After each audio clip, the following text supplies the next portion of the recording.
Est-ce qu'il faut investir en 2025? Je reste convaincu qu'il faut investir en 2025. Quand tu as la courbe qui est basse, c'est le meilleur moment d'entrer. Faut jamais rentrer au plus haut. Voilà, faut jamais entrer le plus haut. Tu sais pas quand tu vas sortir, quand on échange souvent sur ce sujet-là. Donc il faut sécuriser le prix auquel tu rentres. Aujourd'hui, on est sur un moment où les prix sont bas. Il y a de belles opportunités. Comme on dit dans ce métier-là, c'est à l'entrée qu'on fait son TRI. Donc c'est le moment d'investir. Comme le marché est grippé, on peut faire des bonnes affaires. Alors, c'est un peu cynique de dire ça, mais en l'occurrence, c'est quand même la réalité. Si on investit correctement avec les bonnes équipes et qu'on est lancé, normalement, si tout va bien, on peut se créer un joli patrimoine dans ce contexte-là. Est-ce le bon moment d'investir? Avec une situation macroéconomique compliquée, on peut se poser la question de est-ce qu'il est possible encore de faire de bons investissements, de dénicher des pépites qui nous permettront de réaliser de beaux rendements? C'est une question à laquelle on va essayer de répondre aujourd'hui en présence de Loïc, VC Manager chez Tudigo. Bonjour Loïc. Hello Alexandre. Et de Guillaume Olivier, Chief Investment Officer chez Tudigo. Bonjour Guillaume Olivier. Salut Alexandre. Messieurs, alors, récession, crise, est-ce que du côté du private equity, finalement, est-ce que ça se reflète du côté du private equity? Est-ce qu'on constate aujourd'hui une hausse, une baisse des investissements? Écoute, c'est une très bonne question. Je pense qu'après, Guillaume Olivier, tu compléteras très certainement. Mais avant de répondre directement à la question, il faut qu'on se dise que dans le private equity ou le capital investissement, on aura vraiment deux grosses parties. Comme moi je différencie, on aura finalement la partie gros capital innovation, donc pour les jeunes entreprises, et la partie cap dev, cap transmission, pour celles qui sont un peu plus matures. Et donc, avant de répondre même à la question du futur, on peut voir déjà que sur cette année, les données du S1 qu'on a en tout cas qui sont fraîches, qu'il y a un ralentissement, une stabilisation sur la partie entreprise innovante. Donc sur la tech en fait. Voilà, sur la tech. Et sur la partie cap dev aussi, le growth, lui, il augmente un tout petit peu quand on regarde le S1 2024 par rapport au S1 2023. Peut-être Loïc, est-ce qu'on peut expliquer très brièvement, ou Guillaume Olivier, la différence pour ceux qui nous regardent entre capital développement, cap dev, et growth, capital investissement? On va dire que comme je divise les deux parties, capital, innovation, growth, vraiment, c'est les boîtes qui ont un gros potentiel de développement et qui n'ont pas encore atteint la rentabilité, donc qui sont sur une courbe comme ça. Capital développement, c'est dans des entreprises qui sont déjà rentables et donc on vient consolider leur croissance pour faire vraiment de la manière la plus simple et terre à terre possible. Okay. Je te laisserai éventuellement compléter. Donc plutôt des entreprises jeunes d'un côté et d'autres entreprises qui ont déjà atteint la rentabilité, qui sont plus matures, plus stables et qui continuent à croître, mais peut-être à des rythmes un peu moins importants que celles qui partent de zéro. Tout à fait. Donc on regarde les montants investis S1 23, S1 24, on voit une certaine stabilisation. On est à peu près 10,6 milliards d'euros et la moyenne sur les 6 dernières années, le même semestre, c'est 10,5 milliards d'euros, donc c'est stabilisé. Mais on voit des pics sur certains secteurs d'activité. Oui, ça c'est pas lié aux énormes levées, toutes les méga levées qu'on a pu entendre. Du passage d'un côté à l'autre. Ouais. Le capital innovation baisse beaucoup, parce qu'effectivement on est dans un marché où le capital risque va moins bien, la technologie va moins bien, les portefeuilles des fonds eux-mêmes vont moins bien. Et il y a un déport de plus en plus vers deux types d'investissements, vers le monde de l'infrastructure, qui est devenu un nouveau secteur d'investissement assez fort. Donc ce qu'on appelle l'infrastructure, c'est ce qu'on appelait avant l'ENR. Ça peut être demain des ponts, des immeubles, c'est tout ce qui est de l'actif tangible. Okay. Et vers le capital développement qui n'était pas à la mode avant, parce qu'on a une grosse vague autour du financement de l'innovation en France, et qui redevient de plus en plus à la mode. Donc le montant reste le même, mais la répartition dans ce montant des actifs est un peu différente. Comment est-ce qu'on explique peut-être ce désamour passé pour le capital développement et là un regain d'intérêt pour ces entreprises un peu plus matures? Parce qu'elles sont résilientes. L'entreprise un peu mature aujourd'hui a cette capacité à faire probablement moins de croissance, mais à un équilibre risque-reward, donc potentiel de création de valeur versus risque, qui est plus équilibré.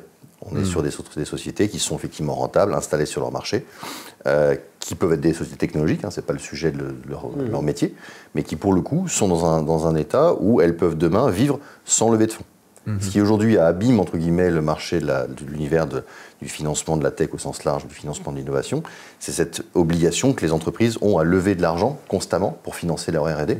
Donc toutes celles qui ont passé ce stade-là, qui deviennent du coup des PME, entreprises de croissance, sont beaucoup plus sexy parce qu'elles ne dépendent pas d'un contexte de levée de fonds qui est devenu plus difficile. Oui, et puis avec effectivement une recrudescence des faillites dans la French Tech ces 2 dernières années, effectivement, on peut s'imaginer que les investisseurs sont tentés d'aller vers des choses un peu plus sûres et qui n'ont pas besoin, qui n'ont pas besoin de ces injections de fonds dans des contextes de financement qui sont compliqués. Exactement. On est aussi dans un moment où finalement, vu que, on en parlera sans doute, et on observe une baisse des cessions, mais en fait, vu que les prix aussi, les valorisations sont tassées, les fonds ont beaucoup d'actifs dans leur portefeuille. Donc tu reviendras sans doute dessus, mais c'est aussi une raison pour lesquelles, au lieu d'aller investir sur des boîtes qui vont nécessiter davantage de rounds de financement, ils vont se focaliser sur les boîtes, sur autre chose, tout à fait. Et c'est vrai que le secteur vit un peu un paradoxe existentiel, parce qu'on est dans un monde où le cash tue le cash. C'est-à-dire qu'aujourd'hui, les chiffres sont absolument monstrueux, c'est une classe d'actifs qui aujourd'hui, il y a de l'argent, ce qu'on appelle le dry powder, donc l'argent disponible dans les fonds d'investissement, c'est 4 trilliards d'euros. Donc 4 trilliards d'euros, le dry powder, c'est cet argent qui est prêt à être déployé, qui est disponible, qui est prêt à être déployé, qui n'a pas été investi dans les Exactement. entreprises. Donc il y a beaucoup d'argent dans les fonds, parce qu'ils ont collecté beaucoup d'argent historiquement. Et aussi, il y a aussi 3,5 trilliards d'investissements, ce que disait Loïc, donc le même type de montant, qui est scotché dans les fonds, parce que c'est des investissements qui ont été achetés relativement chers, des tours de table sur des très grosses valorisations, les licornes, etc. Oui, et puis donc en fait, on ne sait pas comment sortir. Ouais. Au moment du Covid, 2022, on avait des valorisations qui étaient hyper élevées. Je me souviens de voir passer des dossiers par exemple dans la food, avec des multiples de chiffre d'affaires entre x3 et x5 le chiffre d'affaires. Ouais, c'était les arbres montent jusqu'au ciel, donc les actifs ont été achetés relativement chers. Personne ne veut les vendre parce que personne ne peut les acheter. Et même les gérants de fonds disent je le garde parce que je n'ai pas la bonne sortie. Donc il y a une espèce de paradoxe aujourd'hui, avec un mécanisme qui est grippé, qui offre plein d'opportunités, parce que si tu es cash aujourd'hui et si tu n'as pas investi, tu peux effectivement faire de bonnes affaires, les valorisations baissent, ce qu'on évoquait, mais il y a une espèce de paradigme structurel entre tout cet argent disponible et tout ce papier de ces investissements disponibles dans les portefeuilles, dont en fait les fonds ne savent pas quoi faire. Ah, donc c'est intéressant, parce qu'en fait, finalement, ce que tu dis, c'est que ce que vous dites là, c'est que les valorisations sont tassées. Donc, les fonds, finalement, qui ont des participations ne souhaitent pas les vendre, parce qu'en fait, ça voudrait dire les vendre à perte, y compris pour des investissements qui sont plutôt bons dans l'absolu, dans lesquels ils seraient rentrés avec... et qui aujourd'hui auraient une bonne performance au niveau entreprise, mais qui, du point de vue de l'investissement, compte tenu des multiples de chiffre d'affaires ou des EBITDA qui ont baissé, se retrouvent avec des valorisations inférieures, ou en tout cas pas un multiple, un TRI permettant à leurs investisseurs de réaliser les bons rendements. Paradoxalement, on a de l'autre côté des gens qui ont du cash, mais qui du coup ne peuvent même pas le déployer parce qu'ils ne peuvent pas racheter ces participations parce que... c'est trop cher. Ah ouais, d'accord. Ok. Donc c'est vraiment le cash tue le cash. En fait, ça se neutralise. Et le marché est, surtout sur l'innovation, qui est extrêmement volatile, ça se neutralise. Et on est dans un marché aujourd'hui sur le monde de l'innovation qui est complètement verrouillé à cause de ça. Il y a beaucoup d'argent à investir, beaucoup de temps passé pour gérer des projets difficiles. Donc les fonds ont des valeurs liquidatives qui baissent significativement. On parle de moins 65% pour un certain nombre d'entre eux, en termes de valorisation. Donc c'est des décotes extrêmement. 65% par rapport à la valeur initiale, la valeur d'entrée. 100 € investis, aujourd'hui ça vaut 35 €. Donc c'est extrêmement violent, c'est très volatile. Et c'est pour ça que beaucoup de gens s'orientent vers ce qu'on appelle le growth, donc l'atteinte de la rentabilité pour la start-up devenue une PME, ou le capital développement, qui aujourd'hui ont des critères plus raisonnable en termes de valorisation. Oui, parce que finalement, quand on est en capital innovation et que la boîte n'est pas encore rentable, on fait des valorisations sur des multiples de BE ou de chiffre d'affaires et de sorties potentielles futures. Et donc, si on se retrouve avec des multiples qui ont changé ou des prévisions qui ne sont pas atteintes, la boîte, en fait, elle a été achetée trop cher. Alors que lorsqu'on est en growth, qu'on est en capital développement, on entre dans une boîte avec un multiple d'EBITDA ou de BE présent, ce qui permet, si ça évolue dans le bon sens, de se retrouver avec une Exactement. value. Donc un équilibre risque-reward qui est beaucoup plus équilibré. Alors on fait jamais des multiples ou rarement des multiples de 10 fois la mise sur du capital innovation, sur le capital du growth, ou du capital développement, ou de la transmission. C'est quoi les multiples qu'on vient chercher en capital développement? Du cap dev, si tu fais du x2, x3, t'es content. En fait, dans le cap dev, l'idée c'est de se dire si j'ai 10 participations, j'en ai 8 pour lesquelles je vais chercher du x2. Et éventuellement de où je me plante ou alors je fais ISO. Alors que sur du capital innovation, sur les 10, si tu veux une, tu vas aller chercher du x100 et tu sais que sur les autres, tu vas pas t'y retrouver. La statistique, c'est que tu as une chance sur 1000 de faire 1000 fois la mise, et l'autre, c'est 9 chances sur 10 de faire 2 fois la mise. C'est 2 statistiques qui n'ont rien à voir. Et c'est 2 stratégies différentes. Et c'est 2 stratégies différentes qui se complètent, parce qu'il faut les deux. Il faut avoir ces stratégies de diversification sur de l'innovation et sur du capital développement et sur de la transmission, mais qui individuellement, prises individuellement, si on investit 100% de son actif sur une classe d'actifs, et on le voit aujourd'hui, on se retrouve en fait extrêmement dépendant d'une évolution de marché. Or, le private equity a quand même cet avantage, et c'est de fournir un rendement qui est entre 8 et 10 points de base au-dessus du coût de l'argent. En fait, c'est assez simple, le calcul, c'est que le capital investissement, qu'il existe depuis quasiment 50 ans, 100 ans même, je ne sais plus combien ça existe, depuis combien de temps ça existe, fournit des rendements qui sont exactement entre 8 et 10% au-dessus du taux de l'argent. Qu'est-ce qu'on entend par le taux de l'argent ? Là, c'est le taux auquel on emprunte l'argent. C'est le taux sans risque. C'est le taux sans risque. C'est ça, c'est le taux sans risque. Qui a été à 0 pendant très longtemps. On a vécu dans un monde pendant 10 ans où le taux sans risque était à 0. Donc le capital investissement générait du 10% de net investisseur. Aujourd'hui, on attend plus du 12 parce que le taux sans risque est plutôt passé à 2-3%. C'est ça. Euribor 12 mois, on est à 2,6. Et on était à 4% et quelques mois. mois. On était à 4%, exactement. Donc en fait, les gens du coup réorientent leur risque en disant si mon taux est à 4% et que j'ai un portefeuille qui génère du 10, mon spread, donc l'écart, est malheureusement qu'à 6. Ouais. Donc j'ai intérêt à le réorienter sur des choses beaucoup plus sécurisées. Pour aller chercher les CIR, pour être certain d'aller chercher. Donc il y a tout un mouvement autour de ça qui a grippé le marché. Le marché est vraiment complètement grippé parce que quand on ne vend pas les participations, on ne rend pas l'argent aux investisseurs. Tout à fait. Et, ils peuvent donc et donc eux ne réinvestissent pas. Et donc eux qui réinvestissaient systématiquement dans les nouveaux fonds ne réinvestissent pas, et gardent leur argent. Et depuis, alors ça se réouvre depuis quelques semaines, là. Il y a quelques institutionnels qui se sont remis à investir, mais aujourd'hui, le monde des investisseurs institutionnels a complètement, quasiment arrêté de déployer son argent en capital investissement, en tout cas en France, depuis maintenant quasiment 1 an et demi. Alors, on constate ça sur les marchés privés, en private equity. On voit ça aussi sur les marchés cotés. Non, les introductions en bourse se sont complètement grippées. Là, c'est une norme de sortie, c'est une forme de sortie, mais il n'y a quasiment plus de sortie aujourd'hui. Ouais. La bourse, surtout la bourse de Paris, malheureusement, est complètement passée en dessous du radar. Et même aux États-Unis, le nombre d'introductions en bourse ont été divisés par 3 ou 4, parce qu'il n'y a personne pour acheter le papier. Parce que ça reste une forme de capital risque que d'aller mettre son argent. Lorsqu'on a un taux de l'argent à 4%, un rendement à 4%, on va acheter l'obligation d'État à 4%. Ouais, c'est logique. Simplement. Ouais, tout à fait. On ne prend pas de risque. Ouais, parce que l'argent travaille quand même. Et donc, si on est investisseur et qu'on on a envie d'investir en private equity sur une base 100 ou une base 10, quelle part on devrait mettre en tech, en capital innovation, versus quelle part en capital développement, si on voulait optimiser? Ça dépend du profil. Exactement, ça dépend du profil, la stratégie d'investissement. Chaque personne, je pense que chaque humain sur Terre a sa propre appétence par rapport à l'argent. Donc en fait, c'est souvent un mix entre la culture. Il y a beaucoup d'études sociologiques sur la relation de l'humain avec l'argent. Et donc c'est un mix entre l'éducation, la peur. Bref, il y a plein d'études sociologiques. Mais globalement, ce qui se dit souvent, c'est que la capital sur un patrimoine de 1000, on ne peut pas mettre plus de 10 sur de l'investissement de ce type-là. Déjà pour commencer. Donc c'est une faible part de son... C'est vraiment 1% de son patrimoine maximum. Patrimoine, pas liquidité. Oui, son patrimoine global. Dans ces 1%, disons que ça fasse 100, en tout cas, moi, si je le faisais avec ma propre grille, la tienne sera différente, probablement la tienne sera différente, moi je mettrais peut-être 25% en capital innovation, je mettrais plutôt 25% en capital développement, et je mettrais plutôt en capital transmission les 50%. D'accord, ça c'est encore une autre branche. C'est une forme de capital développement, c'est pour le financement, c'est du financement avec de l'effet de levier, qui concerne plutôt les PME un peu installées. Donc là, les LBO ? Exactement, ce qu'on appelle le LBO. Mais parce que j'ai une appétence au risque à titre personnel qui fait qu'effectivement, dans mes activités professionnelles, je me suis déjà très risqué. Donc, dans mes placements perso, je me dérisque, entre guillemets. En général, on a tendance à faire effectivement l'inverse. Exactement. Si j'étais salarié de BNP Paribas depuis 20 ans, peut-être que je prendrais beaucoup de risques, parce que j'ai pas de risque à titre perso en termes de salaire. Mais quand tu es entrepreneur, malheureusement, 100% de ton patrimoine, c'est ta boîte. Donc, si vous êtes salarié chez BNP Paribas, cliquez en bas. Tout est dit. Et toi, tu as un profil différent. Qu'est-ce que tu ferais?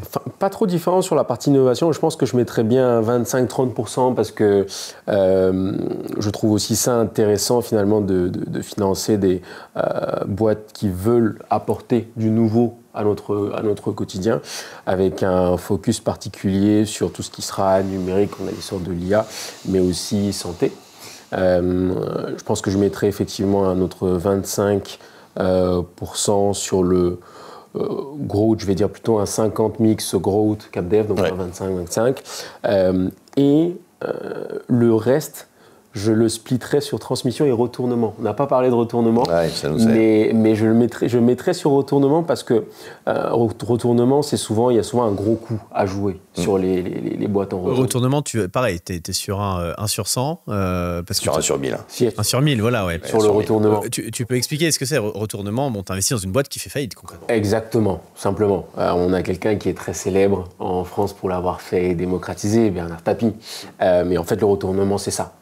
C'est que tu as une boîte qui est en difficulté, qui est en faillite même carrément, mais tu as des convictions sur le potentiel de cette boîte-là. Et tu sais qu'il y a des, finalement, leviers qui n'ont pas été actionnés. Et tu as aussi l'expérience et la bouteille pour le faire. Parce que ça joue énormément. Et donc, en fait, ton job, c'est vraiment, comme le mot le dit, de retourner cette boîte-là et de lui donner un potentiel. Vu qu'elle est en faillite, tu rentres à pas cher. Mais tu as souvent aussi des obligations en termes de maintien de masse salariale, d'emploi, parce que c'est aussi ça qui est important. Mais par contre, derrière, si tu réussis à retourner la boîte, le potentiel, il est presque autant que lorsque tu es en capital innovation, quoi. Donc, on se disait, finalement, au niveau des montants investis, ça n'a pas tant baissé que ça. Non. Comment on l'explique que ça soit maintenu? C'est parce qu'il y a trop de cash, de toute façon, de dispo? Parce qu'il y a beaucoup de cash à investir, et qu'un fonds qui n'investit pas son cash doit le rendre, et c'est jamais bon signe, c'est-à-dire qu'il n'a pas de marché. Ouais. Donc on investit le cash. Qu'il y a quand même de belles opportunités, c'est-à-dire que le paradoxe étant qu'on trie, dans ce contexte-là, on trie le bon grain de livret. Ouais. En réalité, c'est dans la tempête qu'on voit si les équipages tiennent la route.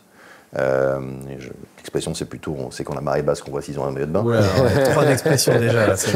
Et en l'occurrence, c'est là qu'on voit quelles sont les belles boîtes et les belles équipes. Alors ça crée un peu de surconcurrence sur ces beaux actifs. Parce c'est quoi, c'est ce fameux phénomène qu'on appelle de flight to quality, ça? Exactement. On est exactement là-dedans aujourd'hui. On était plutôt sur un phénomène spread and spray et beaucoup de consanguinité. Hein. Le capital risque français est très consanguin dans son fonctionnement. Spray and pray, vas-y pour ceux qui... Spray and pray, c'est qu'en fait, on arrose chez tous les copains qu'on a vus chez HEC. Et on prie que ça marche. Et on prie que ça marche. On se dit qu'il va marcher. Sauf que, en fait, le capital risque a démontré que ce qui crée de la valeur, c'est la diversité en termes d'équipe, la diversité en termes d'origine, la capacité à faire des choses différentes et donc sortir de sa zone de confort.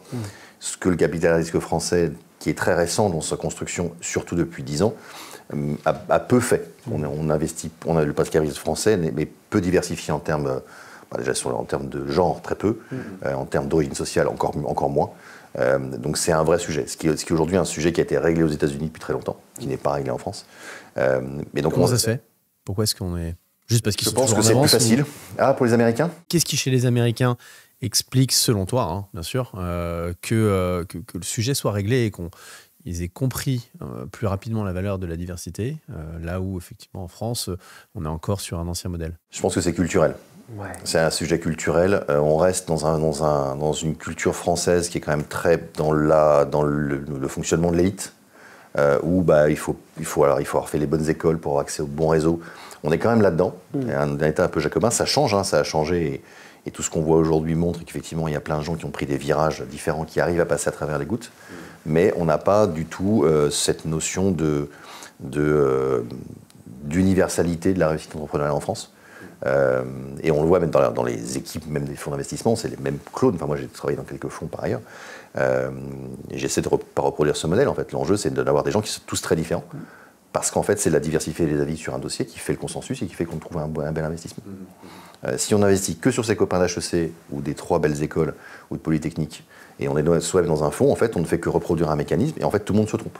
Ce qui est le cas aujourd'hui. Et beaucoup de gens se sont trompés sur des très belles boîtes, des très belles levées qui sont faites en France, on ne les citera pas ici, mais qui sont des catastrophes industrielles, ne serait-ce que parce que, tiens, tu as investi dedans, c'est un côté de mouton de Panurge. Je te connais d'HEC, j'ai confiance, j'y vais, sans aucun rationnel par rapport à ça. Alors, il y a toujours effectivement dans l'investissement, que ce soit coté ou non coté, hein, mais il y a un biais. On le voit, il y a le biais de confirmation, et puis il y a ce côté très moutonnier. C'est ce qui d'ailleurs sur les marchés cotés va t'expliquer qu'une valeur exploser, parfois en IPO, et puis se cracher une fois que le marché a corrigé, le prix. Exactement. Et c'est vrai que c'est difficile. Il y a très peu d'équipes d'investissement aujourd'hui qui sont capables de revendiquer le côté je ne rentre pas dans mon biais, dans ce qu'on appelle le syndrome de la salopette, c'est d'investir dans des boîtes qu'on aime bien. En gros, j'aime bien Bon Point parce que j'ai mis mes enfants en Bon Point. Syndrome de la salopette, donc la boîte, une belle boîte. Il n'y a aucun rapport. Le syndrome de la salopette. Désolé. Et donc, en l'occurrence, le fait est que en fait, tu te trompes. Tu es sûr de te tromper en faisant ça. Donc, il faut désaffectiver, enlever les biais sociaux, enlever les biais humains. Et paradoxalement, en tout cas, mon track s'est fait sur des gens avec qui je ne m'entendais pas du tout. Qui n'étaient pas de ma culture, pas de mon univers. Et pourtant, qui étaient d'excellents entrepreneurs. Et il faut investir sur les gens, sur les projets auxquels on croit. Mais il faut le faire avec cette diversité d'avis. Ce qui ne fonctionne pas en France. Et du coup, le phénomène de cette fameuse bulle qu'on a vue, c'est amplifié en France, paradoxalement. Puisqu'on est très concentré sur les mêmes types d'actifs, sur les mêmes types de profils, et tout le monde a mis dans son argent en gros au même endroit, en réalité, ça a fait qu'amplifier le phénomène dont on parlait tout à l'heure. En fait, on est faussement diversifié. Exactement, c'est exactement ça. C'est comme quand on a un gestion de patrimoine qui vous fait 2 offres. Vous avez 500 000 euros, 500 000 euros, et vous faites 2 offres de structuration de patrimoine qui sont exactement les mêmes. En fait, vous n'avez pas diversifié. Vous êtes 2 banques, mais ils vous ont proposé les mêmes placements, donc c'est concentré sur les mêmes. C'est exactement ce qui s'est produit depuis 5 ans. D'accord. Et toi, Loïc, qui vois passer pas mal de dossiers, de tours de table avec différents co-investisseurs, qui investit aujourd'hui ? C'est une très bonne question. Alors, je dirais qu'il y a 2 niveaux de réponse. Moi, je vais d'abord répondre sur qui investit finalement dans les fonds. Ou je dirais qui investit en 2024. Qui a investi en 2024 ? Est-ce que tu as vu une évolution du profil des investisseurs entre effectivement l'avant, lorsqu'on regardait des dossiers en 2021, 2022, et puis l'année passée, cette année ? Alors, je vais même parler déjà même statistiquement, on a au niveau des souscripteurs, dans les fonds, tu as les fonds de fonds, les assureurs qui représentent la plus grosse partie. Et ça a repris un peu, mais légèrement au S1. Et la partie family office particulier, qui représente quand même 20%, c'est-à-dire la deuxième partie, c'est un peu tassé. C'est-à-dire qu'en fait, on est plus parti sur des investisseurs professionnels aguerris. Pour ne pas dire que les fonds ne sont pas professionnels aguerris, mais dans ma définition de professionnel aguerri, c'est vraiment fonds d'investissement. Et en fait, on voit qu'on a de plus en plus dans le batch des projets qu'on voit des co-investissements finalement. On vient sur financer pas que ce qu'on appelle des premiers tours de financement, mais de deuxième tour. Donc en fait, on vient réinvestir dans une participation qu'on détient déjà. C'est un peu ce qu'on se disait tout à l'heure. Donc le profil, je dirais que c'est principalement, majoritairement par rapport aux années précédentes, des investisseurs plutôt professionnels. Alors ça, c'est les opérations que tu vois passer. Est-ce qu'au niveau marché, on retrouve cette même stat ? Est-ce que ça reste les fonds qui restent dominants dans l'investissement ? Et est-ce qu'au niveau de la souscription, les montants investis, les mêmes montants souscrits dans les fonds, est-ce que c'est toujours les institutionnels qui sont en tête, ou est-ce que on voit une montée en puissance des privés ? Il y a un truc qui est très important dans ta question, c'est qu'il faut se rendre compte que le private equity se retailise davantage. Et ça a commencé en 2023. Est-ce que ça s'est confirmé en 2024 ? Voilà, et ça se continue en 2024, et quand on écoute tous les experts du pays, en fait, ils disent qu'on va continuer vers cette tendance de retailisation. Qu'est-ce qu'on entend par retailisation ? En fait, c'est tout simplement la démocratisation du private equity. J'ai quand même, c'est des convictions personnelles, mais je pense que tout comme l'investissement public, quand je dis public, c'est les boîtes cotées, c'est démocratisé auprès de presque tout le monde. La next step pour moi, en fait, c'est le private equity. Et donc, on est vraiment dans cette démocratisation-là de cette classe d'actifs-là.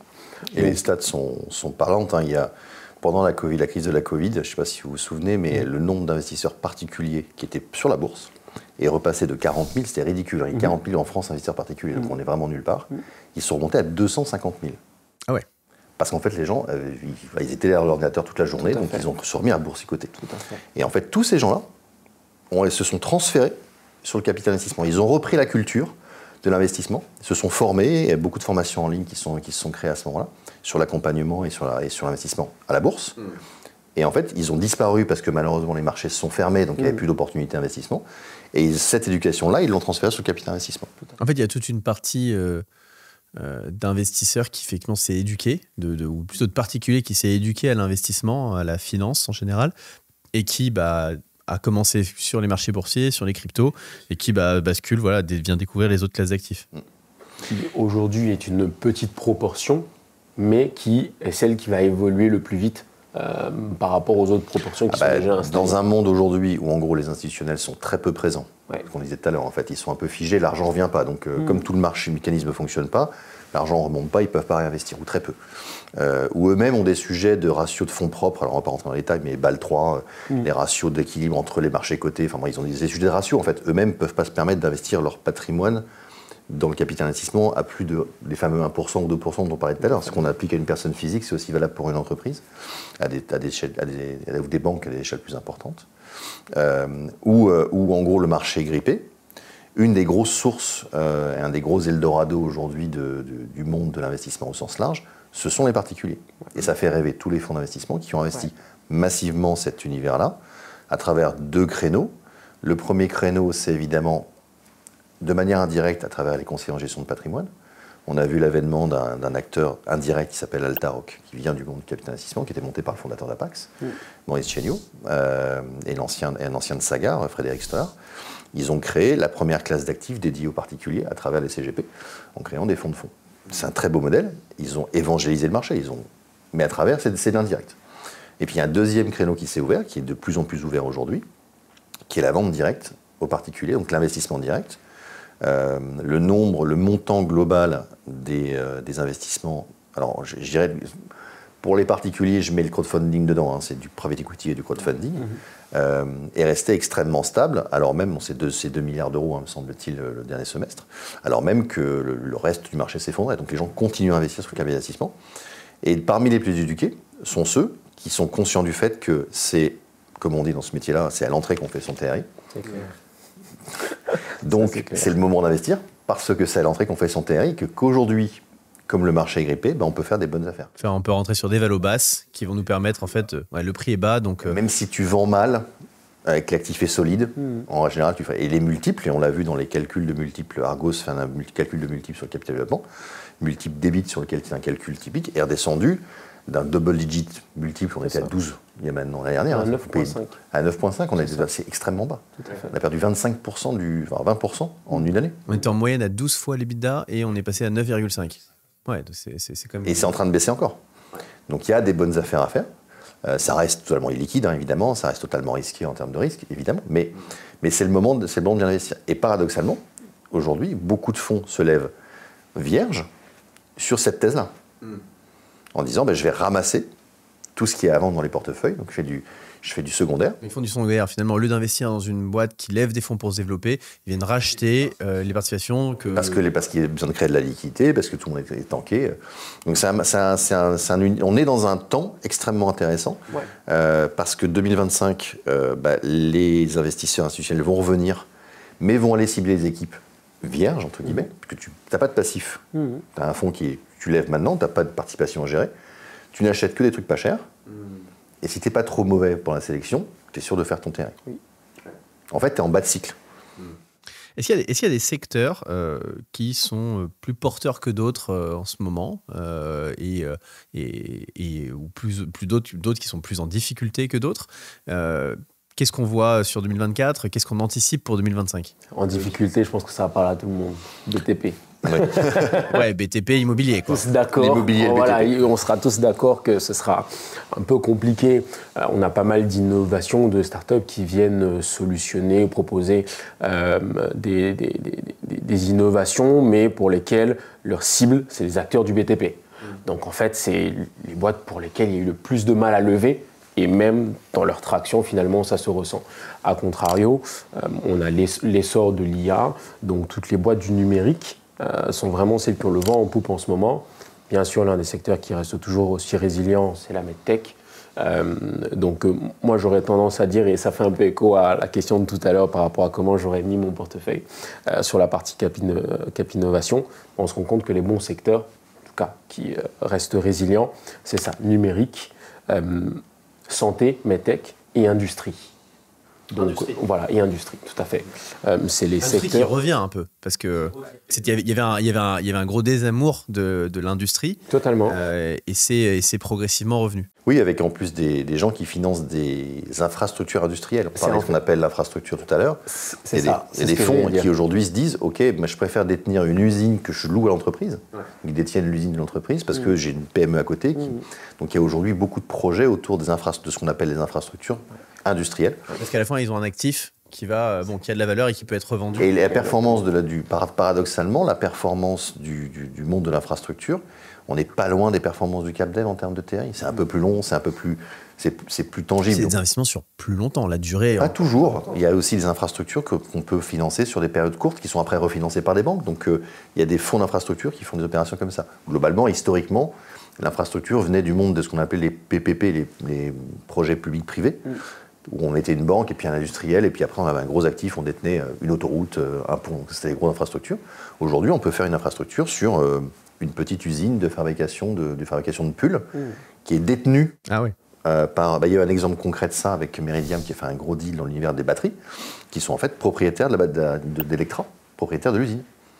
Donc c'est un deal d'infrastructure. Donc Electra va en fait louer son usine, clé en main, à son investisseur. À son investisseur. C'est son investisseur qui a acheté finalement l'usine. C'est un peu son propriétaire, quoi. Comme si c'était des murs, mais cette fois-ci, c'est l'outil de production. Ah, exactement. Ouais.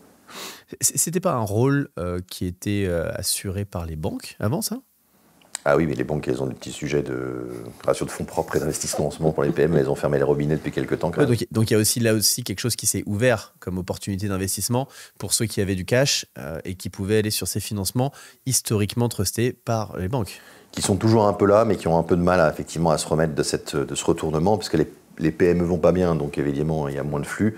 En fait, on est quand même dans un marché aujourd'hui où on va atteindre pour la première fois depuis très longtemps quasiment 70 000 faillites en France à la fin de l'année. Tout ça, c'est des flux en moins pour les banques. Qu'est-ce que ça représente par rapport au trend normal ? Ça représente 25% de l'augmentation par rapport à une année lissée, parce qu'il y a eu la Covid où ça n'a rien passé. Ouais. C'est le record depuis 15 ans. Depuis 50 ans. C'est le record depuis 50 ans. On n'avait pas eu un record de non-faillite pendant 2 ans avec les PGE ? Bien sûr. Ouais. On a eu un record. La Covid a annulé une partie, mais là, on est passé largement au-dessus. Il y a eu ce rattrapage premier semestre, on est passé. D'accord, donc d'abord on a égalisé, mais en fait finalement là on est vraiment dans l'augmentation. Là c'est vraiment l'augmentation.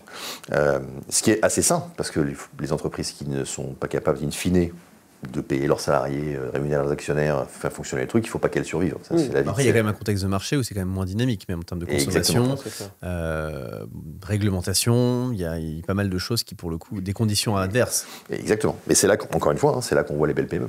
Celles qui sont dans cet univers-là, ça marche bien. Guillaume Olivier, sur l'IA. Alors, l'IA, c'est le secteur chaud du moment, évidemment, parce que tout le monde en parle. Et c'est vrai que ça change notre quotidien et ça change le business des boîtes. Il y a un phénomène qui est quand même un phénomène important. Il y a dans les années 2010, SaaS is eating the world. SaaS, c'est le service, software as a service, qui sont tous ces logiciels qui viennent remplacer beaucoup de tâches automatisées dans l'univers. On assiste à un phénomène aujourd'hui, et c'est pour ça que le SaaS, il faut être prudent avec. C'est en fait AI is eating SaaS. C'est-à-dire qu'aujourd'hui, fabriquer un logiciel SaaS avec l'IA est devenu extrêmement simple.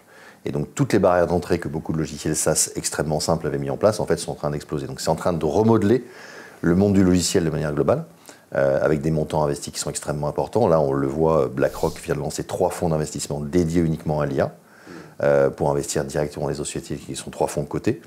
Et on voit que les valorisations sont complètement stratosphériques. Alors, c'est clairement une bulle, hein. Alors, ce qu'on voit, de toute façon, si on regarde la tech américaine, les 2 valeurs qui ont vraiment bien performé dans les 7 magnifiques, c'est quand même Nvidia et Meta. Et Meta parce que Meta a réussi son virage IA. Et Nvidia parce qu'il fournit les puces dont tout le monde a besoin pour faire fonctionner l'IA, compte tenu de la capacité des CPU pour les faire fonctionner. Mais en règle générale, tout ce qui va autour, c'est un peu le sujet hype du moment. En termes de montant, Loïc, toi, tu connais peut-être les... Mistral qui a fait quasiment un demi-milliard sur son tour. Ouais. Poolside, pareil, qu'il y a pour le développement de logiciels. Il y a un point qui est très important dans ce que tu dis. Il y en a même 2. Premier, c'est qu'on est dans une bulle. Ça, c'est évident, un peu comme la bulle Internet. Le deuxième, quand même, c'est qu'on est aussi, on parlait de valorisation tout à l'heure, on est sur un, finalement, secteur où les valorisations sont hyper élevées. Oui. Et donc, des rounds comme ceux que tu mentionnes de financement ou à plusieurs milliards. Donc, laisse tomber la valo. Par contre, ce qui est très intéressant, c'est que c'est finalement un secteur qui va venir disrupter pas mal d'activités historiques. Tu parlais de SaaS. IA Sitting SaaS. Donc on va venir en fait, dans nous l'analyse, beaucoup questionner les barrières à l'entrée. Ça va en fait te changer le biais ou en tout cas les principales questions que tu posais quand tu analysais un dossier.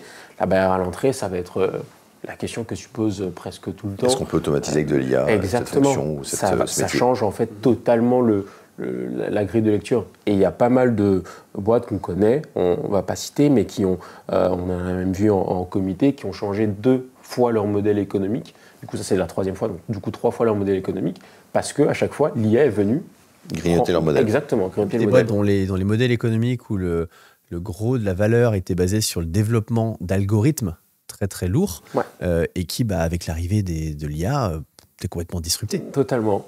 On a eu cet effet-là avec le no-code aussi, au départ, par rapport aux développeurs. Tu avais besoin de, je ne sais pas combien de devs pour te coder quoi. Aujourd'hui, avec le no-code, c'était déjà la première étape. Avec l'IA, ce sera pareil. Par contre, je pense qu'il y a un gros potentiel. Il y a clairement quand même un gros potentiel d'investissement, notamment sur les secteurs d'activité comme MedTech. Je ne vais pas citer le nom de la boîte qu'on est en train de voir en comité en ce moment, mais qui viennent apporter de la grosse valeur ajoutée au quotidien des gens, finalement. Donc, c'est intéressant. C'est intéressant, mais il faut rester attentif. C'est ça. C'est très cher, c'est très surcoté. C'est comme toutes les modes. Dès qu'aujourd'hui on voit un business plan, il y a un mot égal, mot égal dedans. On est au début de la courbe, on est en pleine tout début d'accélération. On voit d'ailleurs que même d'un point de vue technologique, ça évolue à vitesse grand V. C'est hyper rapide. Et en adoption, pareil. L'adoption, elle est massive, elle est rapide. De plus en plus de gens qui utilisent ne serait-ce que des applications de l'IA aussi basiques que ChatGPT, mais des entreprises qui intègrent toutes maintenant l'IA dans leurs produits, dans leurs logiciels. Le seul univers qui aujourd'hui sera relativement peu touché par l'IA, c'est l'univers du capital investissement. Oui. Alors, beaucoup dans la partie analytique, parce qu'effectivement, ça collecte beaucoup de données, donc ça permet d'aller très vite et beaucoup plus vite sur la partie analytique qu'au départ. Mais in fine, le capital investissement, ce qu'on évoquait tout à l'heure, ça reste un métier de conviction. De conviction et puis de choix de la bonne équipe. Oui, et en fait, c'est une conjonction de facteurs endogènes et exogènes qui est extrêmement difficile à reproduire. C'est pour ça d'ailleurs que les équipes de capital investissement en général ont une spécialité sectorielle, c'est qu'elles connaissent tous les acteurs, elles connaissent tous les univers. Elles se sont fait une spécialité sur la medtech, la biotech, les PME de croissance qui font de décolletage dans la vallée de l'Arve. Enfin, chacun a son petit univers d'investissement et s'est fait une spécialisation dans son univers et donc entretient sur ce fonds de commerce-là. Et de facto, on se retrouve dans une situation où, même si les outils sont extrêmement utiles au métier d'investisseur, nous on utilise certains, en l'occurrence, la décision, c'est une décision extrêmement humaine en fait. Est-ce qu'on y croit, on n'y croit pas. Donc ça s'industrialise pas. Ce qui est plutôt une bonne nouvelle pour la partie investissement, mais ce qui veut dire qu'en fait, aujourd'hui, l'IA étant basée sur de la data qui est de la data historique, et comme tout le capital investissement est basé sur du prospectif, prendre une décision d'investissement sur la base de l'IA ne fonctionne pas. Puisqu'en fait, quand on investit dans une entreprise, on investit sur son avenir. Ça analyse son passé, mais ça ne préjuge en rien de son avenir. Je parlais de facteurs exogènes, sans transition. Trump. Magnifique. Est-ce que l'élection de Trump va avoir un impact sur les investissements, le monde du private equity, les valorisations? On voit que entre au gouvernement de Trump un entrepreneur de renom qui a fait la fortune des marchés privés, aujourd'hui aussi des marchés cotés. Quel impact? Un impact? Bonne question. Très bonne question. Je ne saurais pas comme ça te dire quel impact, mais ce que j'entrevois, c'est plutôt des secteurs qui vont continuer à davantage avoir le vent en poupe. Le secteur de l'IA, je reviens dessus, mais c'est un secteur pour lequel ces 2 acteurs que tu as cités ont énormément de conviction. Le secteur de la blockchain, pour moi, va également aussi revenir. On sait que ce sont 2 pro-crypto. Le Bitcoin qui est passé au-dessus des 100 000 suite à l'élection. Aussitôt qu'il est arrivé.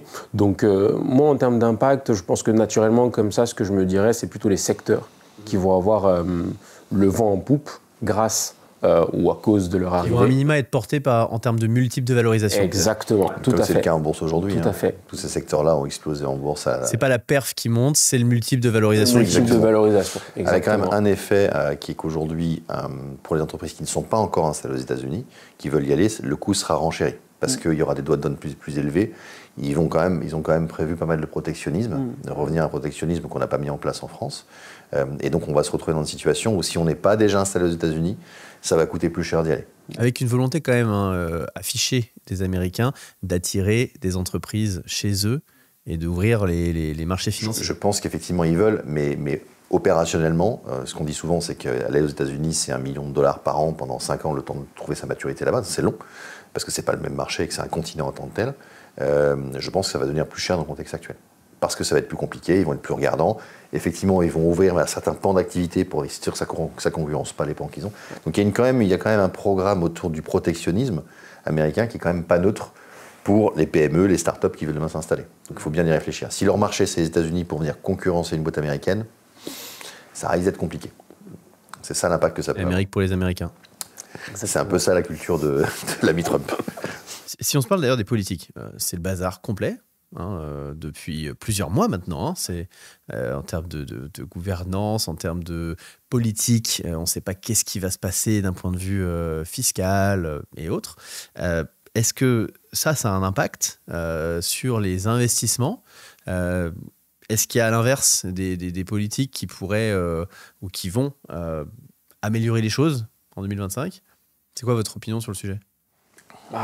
Moi, j'observe un attentisme plutôt sur les cessions. Okay. Cession de boîte. On ne sait pas en fait ce qui va se passer sur le marché. Donc, ce qu'on observe statistiquement, c'est cette baisse au niveau des cessions. Par contre, au niveau des investissements, on aurait tendance à penser, c'était une question qu'on se posait déjà à la fin du premier semestre, que les investissements allaient drastiquement chuter. Mais ils se sont stabilisés avec, en tout cas en France, une faveur à la hausse pour les investissements qui bénéficient de défiscalisation. Notamment JEI, JEI30, etc. Maintenant, on ne sait plus trop dans quelle provenance. Ouais, mais ça va pas changer fondamentalement jusqu'en juin. Je pense pas. La loi spéciale va maintenir en fait tous les dispositifs. Alors ça crée un effet d'aubaine, très clairement. Et d'ailleurs, beaucoup de particuliers ont investi à l'époque des FIP FCPI à travers la carotte fiscale qui était mise en place dans les années 2000 dans ces fonds-là, donc se sont aussi éduqués avec ça. Il y a une carotte fiscale de manière certaine pour un certain nombre d'investisseurs aujourd'hui, qui a été beaucoup ouverte par Macron, donc c'était un vrai appel d'air pour cet investissement-là. C'est pas parce qu'on a un avantage fiscal qu'il ne faut pas aller chercher du terri, mais ça reste quand même une bonne manière d'investir. Là aujourd'hui, tout le monde a eu très peur effectivement. Paul Midi s'est beaucoup battu pour que ça reste en place et ça devait sauter sous le gouvernement Barnier, très clairement. Mais c'est maintenu en l'état. Alors ça crée un effet domaine, c'est-à-dire qu'on est certain que JE, JER, CI, CIR vont rester jusqu'à juin, vont fonctionner. Donc là, finalement, on est sauvé. On est sauvé. Alors ça crée un autre effet domaine assez rigolo, c'est que le mécanisme du 150 obétaires, qui sont les fameux reports d'imposition pour les gens qui ont vendu leur boîte, est un mécanisme qui était censé être remis en cause, donc ça n'a pas été encore écrit, mais remis en cause dans le cadre de la nouvelle loi de finances. Et aujourd'hui, compte tenu du fait que tout le monde s'attend à ce que ça soit remis en cause à un moment ou à un autre, beaucoup d'entrepreneurs remontent des dividendes et du cash dans leur holding et réinvestissent massivement de cette manière-là pour être défiscalisés, de manière ponctuelle, en attendant que ce soit coupé. Donc il y a un afflux de cash qui monte des family office et des entrepreneurs pour investir dans le capital investissement. Ah ouais, intéressant. Okay, parce qu'on aurait pu aussi se dire qu'ils seraient allés chercher la cession la plus rapide possible pour encore profiter du dispositif. Oui, enfin ils cèdent leur titre ou ils font des LBO pour faire ça. Ah, donc ok. Ils remontent des dividendes sur leur holding. Parce que attends, ça c'est intéressant parce que finalement il y a plusieurs façons de céder sa boîte. On peut se la céder à soi-même. Oui. Donc on fait ce qu'on appelle un OBO. Donc en fait c'est comme si on récupère 5 à 6 ans de dividendes en avance. Donc un entrepreneur ou ses actionnaires, ceux qui ont investi au début, peuvent tout à fait faire ce qu'on appelle un cash-out et rester actionnaire de la boîte. Gagner effectivement récupérer de l'argent. Et remplacer les dividendes par de la dette. Donc là, vous faites une holding et la dette va remplacer. Donc on récupère l'argent, la liquidité. Et si on l'a fait dans le cadre d'un OBO et que c'est sa holding perso, la plus-value est défiscalisée si on réinvestit une partie de ça dans une société non cotée. On fera une séquence là-dessus, sur ces mécanismes-là. Mais il y a effectivement ces effets d'aubaine-là ponctuels qui sont conjoncturels. Après, factuellement, ça coûte beaucoup d'argent à la collectivité. JU, JER, CI, CIR, dans un contexte où quand même pas beaucoup de boîtes survivent. Donc la réalité, c'est qu'à un moment ou à un autre, il faut se poser vraiment la question. Est-ce que ça vaut le coup ? Mais ça a permis de lancer énormément de projets et de faire financer énormément de projets. Mot de la fin. Est-ce qu'il faut investir en 2025 ? Tu veux répondre? Je réponds en premier. Vas-y, je répondrai après. Ok, ça marche. Je reste convaincu qu'il faut investir en 2025, mais il faut investir dans les secteurs qui sont porteurs. Là, c'est une réponse personnelle et j'ai énuméré ces quelques secteurs-là. Je pense que c'est même le parfait moment d'investir. On se dit toujours, et on parlait des marchés publics, mais quand tu as la courbe qui est basse, c'est le meilleur moment d'entrer. Il ne faut jamais rentrer au plus haut. Voilà, littéralement, il ne faut jamais entrer le plus haut. Tu ne sais pas quand tu vas sortir. Pour reprendre un peu nos propos qu'on échange souvent sur ce sujet-là. Donc, il faut sécuriser le prix auquel tu entres. Aujourd'hui, on est sur un moment où les prix sont bas. Il y a de belles opportunités. Donc, ouais, 2025 reste prometteur et il faut être aux aguets, ouais. Comment je fais pour bien investir en 2025? Pour bien investir, il faut être bien conseillé. Il ne faut jamais le faire seul. Statistiquement, on le voit. Hein, c'est un métier qui réclame beaucoup d'analyse extrêmement froide sur les sujets. Donc, il ne faut pas le faire seul. Il faut être accompagné d'un professionnel. Ils sont là pour ça. Hein, c'est leur métier. Même si on a ses propres convictions, il faut le faire de manière toujours accompagnée. Ça, c'est la première chose. La réponse est oui, il faut investir parce que c'est le moment de faire des beaux... On peut se faire un peu de patrimoine en ce moment. Parce que rien ne va être très cher. C'est un peu cynique de dire ça, mais en l'occurrence, c'est quand même la réalité. Et il faut surtout trouver des opportunités qui, c'est un peu ce que disait Warren Buffett, mais ce qui nous parle. Pas forcément dont on est spécialiste, mais qu'on comprend, de manière à être certain qu'on est capable de vivre et qu'on est conscient des éventuels risques que présente l'opportunité. Une fois qu'on a dit ça, c'est toujours pareil, hein, si on n'achète pas cher, on est sûr de faire son TRI à la sortie. Et puis dernier point, c'est quand on investit, surtout sur le capital investissement, c'est pas liquide. Donc il faut être capable aussi de se dire, je place cet argent dans un contexte où j'en aurai pas besoin dans 1 an, dans 2 ans, dans 3 ans. C'est de la surliquidité dont je dispose, que je mets sur cet investissement-là sur le temps. C'est un peu comme investir dans l'immobilier pour ses enfants, enfin, sur des temps plus longs évidemment, hein. Mais se dire, là, cet argent-là, je veux absolument qu'il soit investi, qu'il crée de la valeur. Mais par contre, si on investit correctement avec les bonnes équipes, avec quelqu'un qu'on comprend et qu'on est lancé, normalement, si tout va bien, on peut se créer un joli patrimoine dans ce contexte-là. Donc, investir dans ce qu'on comprend, investir au bon prix, penser long terme, je rajouterais diversifier.